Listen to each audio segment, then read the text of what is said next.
Welcome to Tech Leveler, I'm Lee, and in this quick video I'm going to show you how to delete the message counter on the Nokia 105. So first things first, let's head into the menu by pressing the middle button, and then you want to come into the messages here or navigate it to it wherever it is on the Nokia 105 on your device. So let's go into it here. Then you want to come all the way down till you get to message counter here, and we want to go into that. Now this will show you how many sent messages and how many received messages you currently have. But the bottom option here is clear counters. So we can press that with the middle button, and then you can clear sent messages, received messages, or the top option is all.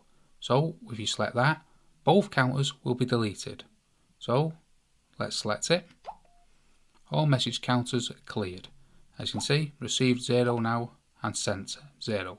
So that's how to clear the message counter on the Nokia 105. Hope you found that video helpful. If you did, smash the like button, smash the subscribe, and don't forget to check out this playlist here where we have many other Nokia 105 tutorials.